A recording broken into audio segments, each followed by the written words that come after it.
Hello, Extraordinary Men's Network. We have a great conversation to bring you today. I'm sitting here virtually with Vinaya. How are you, sir? I'm absolutely perfect. And this is divine timing or meant to be, whatever the term. I know there's some fancy Latin or Sanskrit terms for this, but it's synchronicity. We have Yeah. had a conversation before. I did share some previews. However, the universe decided this one will go first. So I'm excited to find out why. My first question, fastball, masculinity, Vinaya. Is it relevant? Why is it such a strong word these days? What does it mean to you? I guess that's three questions. What I understand is that the idea of what masculinity is, which is like what a man is, yeah, feminine, female, a different word. Sometimes my English is not good. Anywho, so we get certain ideas what that means depending on the culture. So basically, in the end, for me, masculinity is an idea some people had how a man is supposed to be, to look, to act, to exist. In my reality, that's being in a box, and I don't fit in a box. So it doesn't So for really the mean first question, would that say to you it's irrelevant? It's not necessary. yes, Okay. it's irrelevant. And it's interesting because if we stay with this idea, which is not necessarily ours, like it's not a man thing to wash dishes or go shopping or take care of the kid.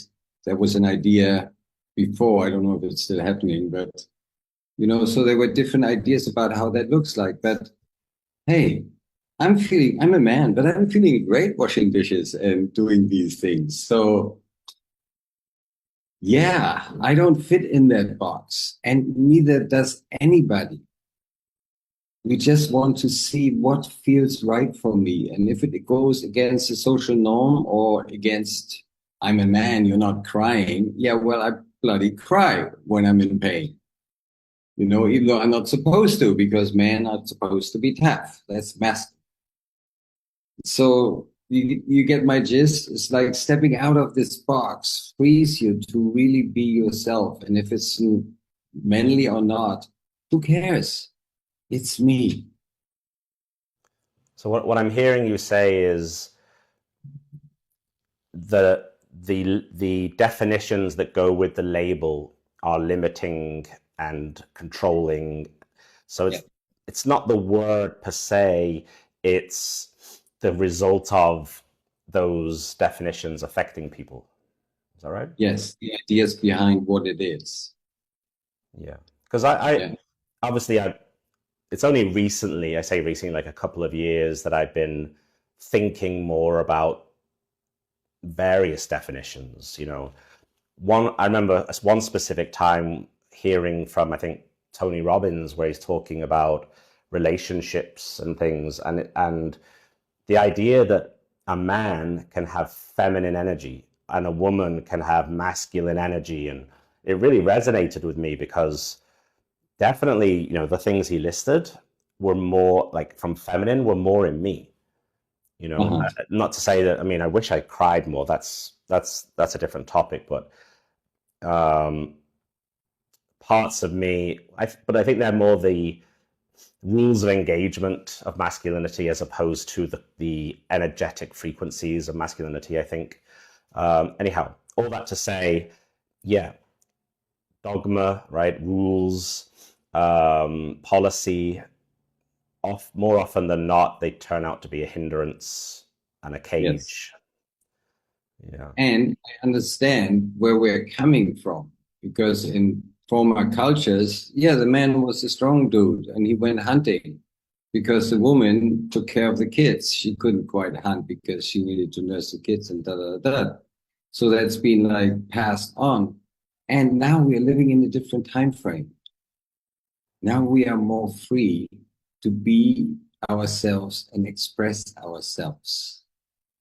We kind of developed over the thousands of years to a little bit of a higher consciousness. And now it's really time for everybody to step out of the box. Yeah. Be yourself. How do you, when you have a conversation with somebody and you probably, I'm guessing you can quickly identify whether they're in a box or not. And do you nudge them? Do you tell them? Do you make them aware of what you notice? Well, it really depends. When I give a reading, I definitely tell them because that's coming through. Yeah, so they need to hear that. When in daily life, the only thing I would do is ask, "Hey, I'm observing. Are you interested to hear what I'm observing about this situation?" Yeah. Kind of like asking, "Are you interested in seeing something or hearing what I can see?" And I learned that if I just tell people something, there's instantly a defense, like I'm not right.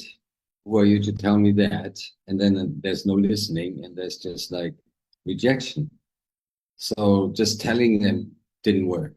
But asking them, hey, would you like to hear my observation? Something that depends on the situation. Yeah. I thought you would Yeah. have a, what I was, I think what I was sneakily doing there was trying to get a technique from you for how to speak to my stepson or, my male friends. Because yeah, there's times, the more I learn, the more I want to share. Yeah, it's like It's just a lot of asking. people don't want to hear it. I learned this like somewhat 50 years ago. I came back from India and I learned something about energy and that I don't quite remember, but it was really important. And Really? so I talked to my neighbor, the woman, and started telling her very exciting about what needs to change. And after three, four sentences, she stopped me and she said, "Stop, I don't want to hear it." Like, what? Why not? Because I need to change. She knew this already, but she didn't want to hear about it. Well, So yeah. that's what I learned. Like, don't tell anybody unless they actually ask. Yeah. I mean, that's something I'd be grateful to hear. The awareness that it means change and they don't want it or they're not ready or whatever they say. That's way ahead of, you know, anyway. Yeah, going off topic. I love talking about it with people who are interested, and you are definitely one of those people. How let's just look at ourselves. What stands out in your mind the work you've done to break down barriers or walls of the boxes that, because it's not just one box, right? It's like a Russian doll of boxes. Yeah. How have you broken down the walls of those boxes you built around yourself? I was somewhat fortunate because I learned in the first 22 years of my life, or as far as I can remember, when I started to become a teenager, or a little bit before, the understanding that I'm not fitting, this doesn't work for me. This is crazy. This doesn't make any sense. So I was already like not really being in the box because I didn't fit in there. It didn't make any sense. So I didn't really need to break down like the major boxes. Like you have to marry, you have to get children, have a job, or get, it's a normal story. Later on, when I worked on myself and looked a little bit more inside and did workshops and medicine retreats, I became aware of the boxes which were put in me unconsciously when I grew up. And just being more and more aware that, hey, wait a minute, that's not me. That's a box. That's my old man talking, but I'm speaking in the same tone and I don't even believe that stuff. Like, oops, wait a minute here. So awareness is the story. So we become more and more aware of, like, even with reactions, which are not responses. I always react in a certain way because I come out of a certain box, be it a trauma or an experience, even positive one. And so I act like a robot. So when I become aware of that, oh, then I can look and see, well, how would I actually like to respond in this moment? So the awareness brings the ability to decide if I want to play the box or not. Yeah. That makes a lot And of yeah, sense. So you've trained yourself to become aware and then pause and I guess analyze. I make a choice. Is this me in a box or not? Okay, do I want to stay here or not? And then yeah, yeah. Good example. I was a single dad for quite a while, and I noticed often in the beginning that I speak like my father, who spoke like this to me, the same tone, the same story, but I actually don't believe that shit. That's the whole not holding truth for me. So when I became aware of it, I said to my son Gopal, oops, hang on a second here. My old man is talking. And then I tried to respond and see what I really feel in this situation and not my old man. And by becoming more and more aware of these moments, it suddenly kind of like disappeared. how does your son react to that? Does he look for the Ouija board and see if he can join in the conversation? He was, no, he's not here. He was great. He understood that I didn't mean it like this Yeah. because it was usually scolding and like, you know, stuff like that. And yeah, I think it was great. Yeah, that, I mean that I mean I'm going to remember that because I mean my daughters they're not at conversation age yet, 2 and 4 years old. Still though, You might be surprised. well, yeah, I mean I don't ignore the fact that they can't understand and they're not picking up and learning. It's just well, to get feedback from them is a little harder. I can talk to them how want I want to and hope to. It's just I don't expect like a debate, I suppose. With that said, though, them I want them to know that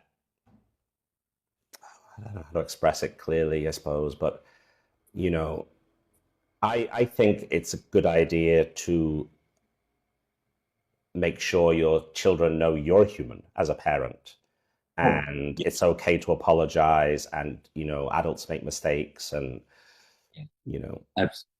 things like that. And what I think what is most important is, or also important, that's what you said is, yeah, quite important. So also important is to teach them to make their own decisions, to Mm. make their own mistakes and learn through that. Yeah. So this is not exactly the men's network topic. However, I feel like I would like to ask you this. When you have a value such as respect your elders, and you also tell your children to develop independence and make their own decisions, when their decisions go against the values you're trying to teach them, how do you balance that and rectify that? Respect your elders. I don't want to respect my elders. Um, I would tell him, okay, I think it should be done like this, blah, blah, blah. And I hear that you don't want to do it like this, you want to do it different. No problem. Try it out. And then maybe try mine out and see which works better. But don't try it with me, or I'll give you the belt. No, that's like one thing not to necessarily be done is punishment. No, no. There was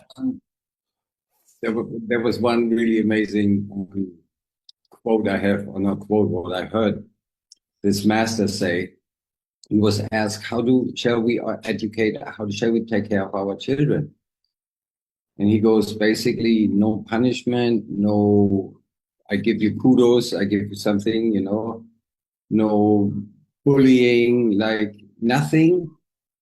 What we usually do with our kids to make them do what we want them to do. So then the question came back, so how shall we do it? And he goes like, well, don't do these things and then be creative. Yeah, I don't like it when people give me advice in the negative sense, right? Like, how do I do this? You do it by not doing this. It's like, so what is it that I do? Not this. It's Okay. a it's a dance because also all kids are different and all beings are different and the circumstances are different. It's a dance. They don't come with a manual. No, they You do have to not. yeah, that you. I think the most important part is really not to react out of our programming. More like coming from our heart and our love and our intention to support them, whatever that may be and however that may look. And absolutely 100% sure one makes mistakes. No worries about that. But when the love is there, that's totally fine. Yeah, Yes. it can be made up or rectified or whatever has to happen. Yeah, I agree. And I think if you have that essence element also of, checking in with yourself and feeling feeling what feels, checking in on what feels right and what feels heavy or wrong, right? So back to I don't want to respect my elders. Oh, okay. I can appreciate that. How does that feel though? How does that feel for you when you don't do that, when you don't respect? And if you have that foundation, I suppose, of analyzing yourself and developing awareness of yourself, I guess the right answers will come eventually. Yeah. And also, you don't respect me. Yeah. Thank you for saying that. Yeah. Thank Okay. you. Well, thank you for indulging me on that question. I always had an issue of like when I met my teenage son for the first time, he was literally just 13. I wanted him to be able to tell me why a lot. So he'd say, Uh-huh. I don't want to do that. I'm like, oh, okay. I appreciate that. Why, can you explain why you don't want to do it? If you give me a good reason, I'm sure we'll accept it. Or some, I don't know how I said it exactly, but most of the time it was just, why do I have to explain myself? It was like, no, and storming off and, blowing up. And I'm like, with my daughters who are still very young, how do I get them to want to verbalize their thought processes, not just explain for the sake of explaining, but I think it's a strength to be able to, as best you can, verbalize or write the way your thoughts are being processed, Or your feelings, feelings and maybe. thoughts. Yeah. How do you get them to do that? Hmm.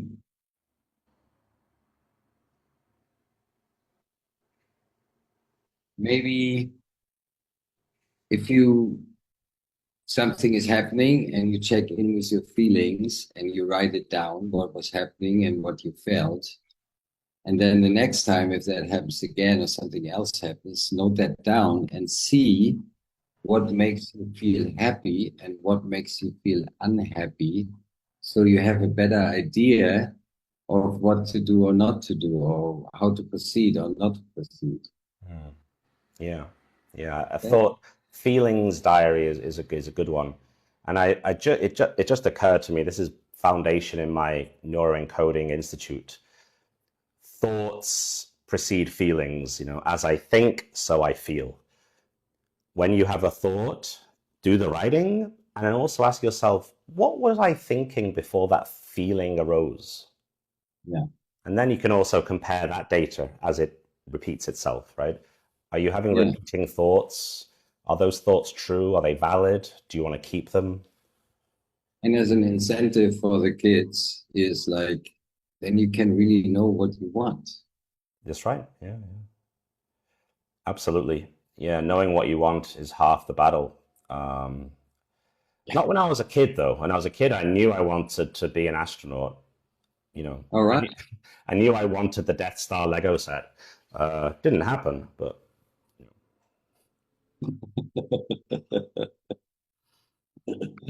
I mean, for me, if I would have a bucket list, it would be to be in space one time.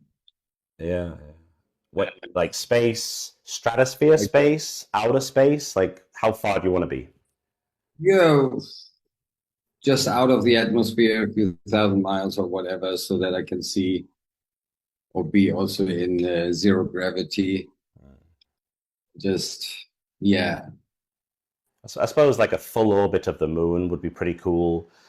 So you get to see the sun and the rise and set from different points of the Earth, yeah, maybe. Yeah. yeah. Like you be your background, like being above the earth. Yeah, I'd like to be a bit further than this. That feels a bit close. I feel like I'm going to get hit by a satellite at any minute. But Watch out. Yeah. so I've been keeping my eye on you, and I know you're a busy person, and you do some great things. Instagram is one of your popular places to hang out, right? Yeah. And I know that you do a once a week awareness exercise. Yes. I would love it if you could share that with people in my network and other people that I'm connected with so that they can get the benefits of this work you're doing. Could you explain it to us? Yeah. Uh, I have been doing that for a while, and then I was in, like I said, Facebook jail, and I couldn't do it. And I'm now starting slowly to. And today with you, it's basically the first time I'm going to do it again, Okay. and I'm going to do it weekly. And what I then basically intend is to hear or see from existence what is the most beneficial exercise for all of us in order to raise the collective frequency. Yeah, because we all basically have the same stories. So I use a random generator and figure a number, and you were my random generator before the meeting. Yeah, I chose 42, I think. Yes. And what we want to become aware of, and I tell you a little story for that. The king went to the market and he saw a beggar, beautiful man, some really interesting energy. So he went to the beggar and says, "What can I do for you? What do you want?" The beggar says, "I'm good. Thank you. Hey, come on. I'm the king. Anything." "Yeah. Okay. Try to fill my begging bowl." So he put his money in, money disappeared. Oops. Then all his advisors, "Give me money, give me this, give me that," everything. The whole treasury disappeared in the begging bowl of the beggar. So finally, he admitted defeat and said, "Okay, but just tell me one thing. What is the secret of this begging bowl?" And the beggar said, "Well, that is your mind.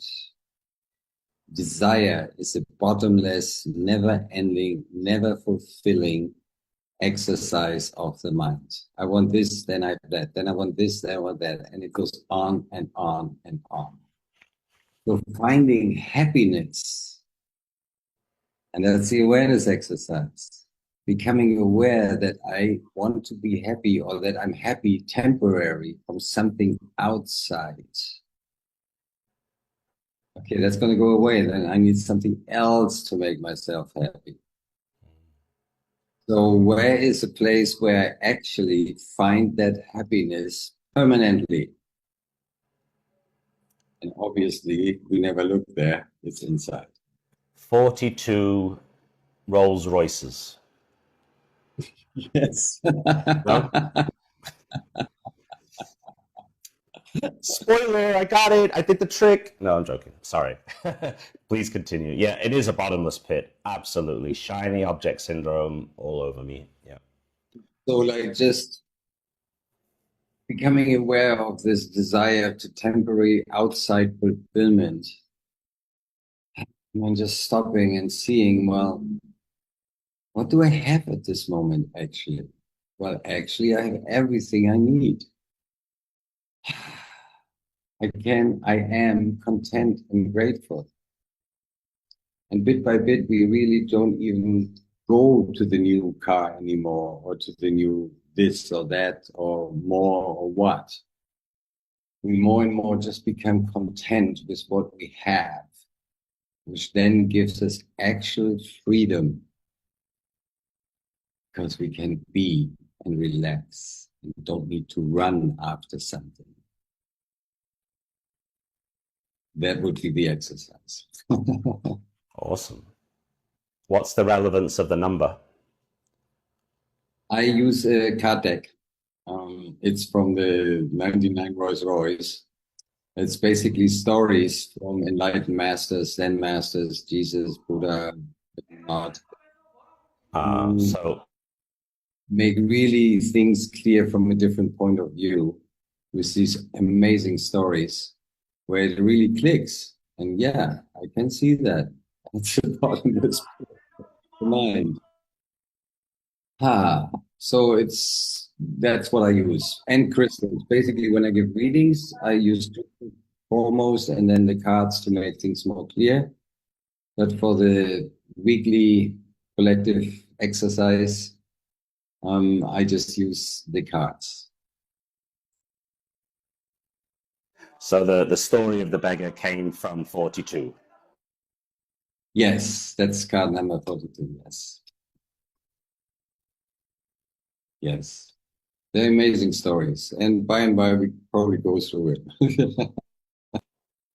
Yeah, I at first I thought you were going to tell me that my number chosen was, The Secret of Life, and I was going to say, well, actually, I think I took that from Hitchhiker's Guide to the Galaxy, but no, and it was a great story. It does resonate with me, and it is pertinent to my, I would say, current situation. I'm really, really.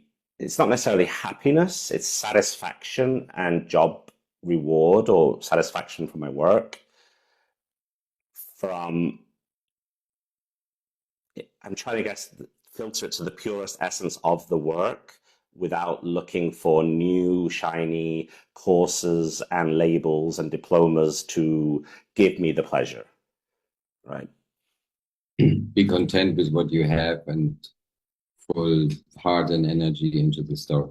Yeah, so that is great. So what do people do? They find you on Instagram and they how do you interact with them? What's the It's interesting because I am a 72-year-old dinosaur, and so I had to learn Instagram a little bit. Wait, you're a dinosaur? Yeah, can't you see that? What kind of dinosaur? No, I mean 72 years old. I'm a dragon, but okay. I just learned to actually ask the people to make comments if they did it and like have more interaction with them. I never did it.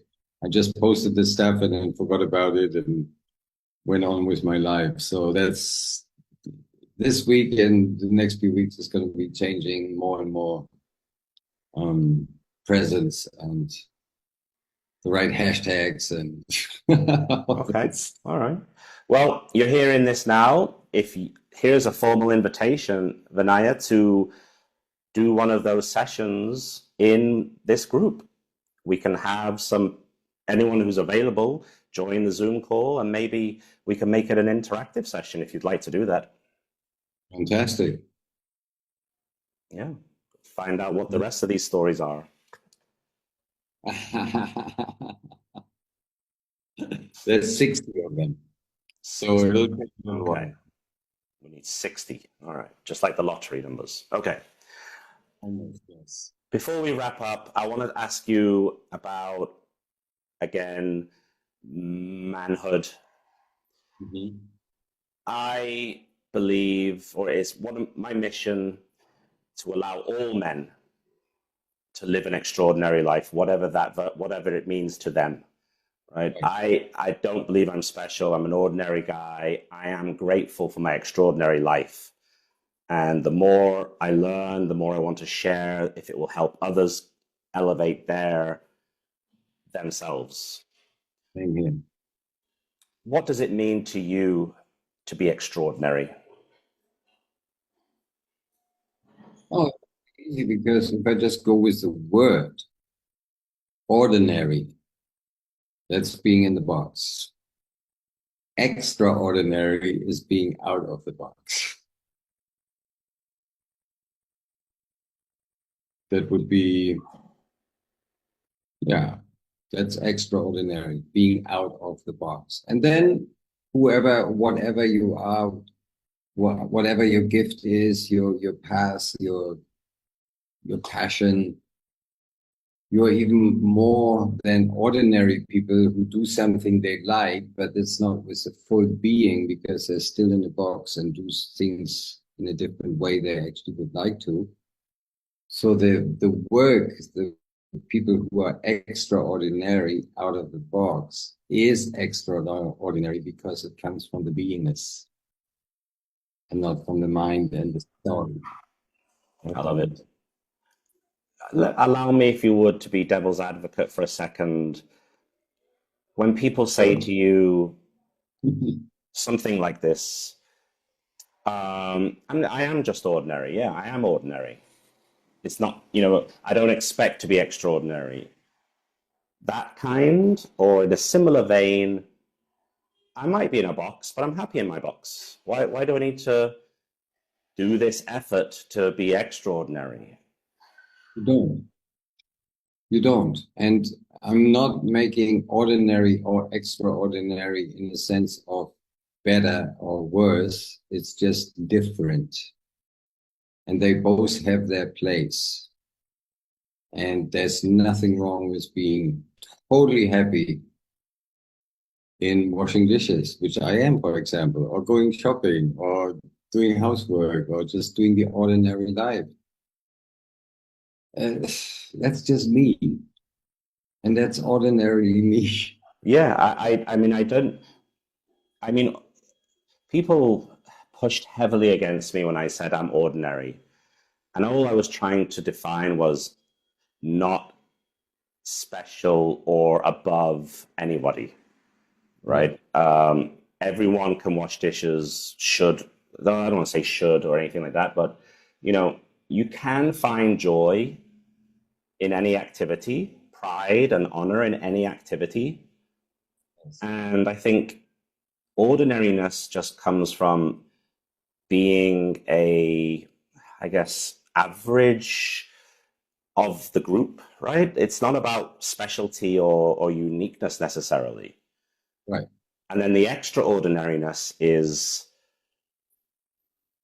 stepping out of the rules and boundaries that either you yourself or others put on you. Yeah. So I think some people misunderstand. It's like, why don't you want to be special? That's not what I'm saying. That's not what I'm not trying to sell, drink this snake oil and it'll make you special. That's not the point. No, and it's really funny because this being special is really funny in a certain way, because in a certain way, I'm not special. And at the same time, I am special. And none of us has a judgment, and both exist at the same time. This is crazy. Like maybe explaining it, I'm not special because everybody is special. So I'm not special because I'm not special because we all, you know what I'm saying? And yet, you are special.